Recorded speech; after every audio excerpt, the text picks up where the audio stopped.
Hey you guys, I want to go ahead and do a review on the Real Housewives of Atlanta season 13, episode 8.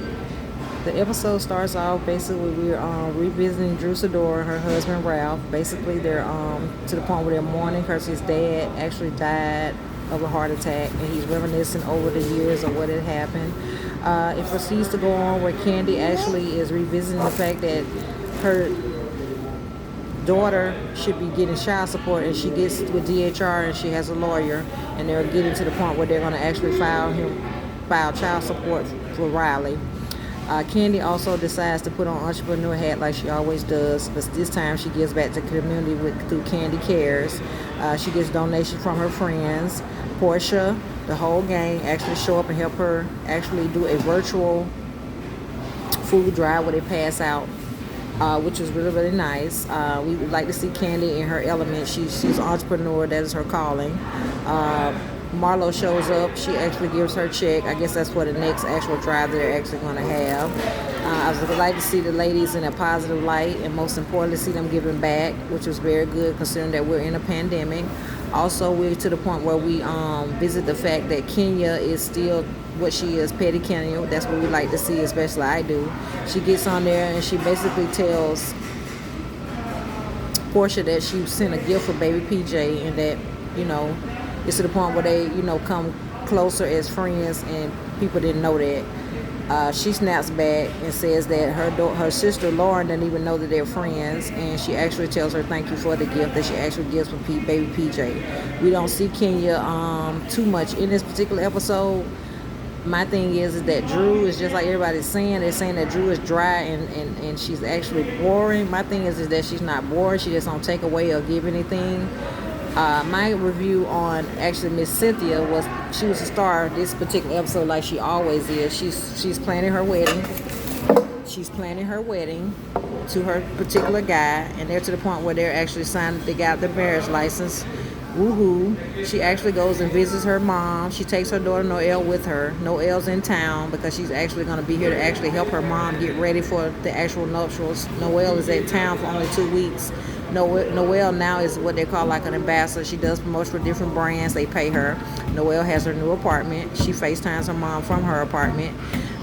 Noelle is in her element, which I always say, because she's doing just like her mom is doing. She's using her talents to make money.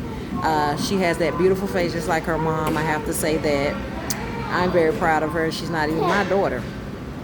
Fast forward, we're going to go to the point where we're actually watching Cynthia and her husband. It looks like they're very happy. Something Cynthia has been in a while. But the thing that Cynthia's having a problem with on this episode is that she's bringing the fact that she wants her dad to attend her wedding to her mom. Her mom does not look happy with that. Cynthia also to the point where she's chastising her sister, which was funny, about the amount of food she ate. Her mom cooked southern dinner. They had cornbread, they had greens, they had baked pork chops. Noelle was in tow, and Noelle gave her that little crazy face because she already warned her mom that her dad her grandmother would not be on board with granddad attending. We don't get a lot of backstory on that because we didn't even know that it was to the point where Cynthia was even speaking to her dad. My thing is, I love to see Cynthia with her sister because that's where she looks like she's the most happiest. I'm glad to see that her and Mike are actually going along with the wedding. Fast forward, I already knew that they got married because I actually saw the actual wedding. Everybody was in attendance. It was white, heads up, and it was the best wedding ever. Number 2 to the first wedding she had to Peter, but that's neither here nor there.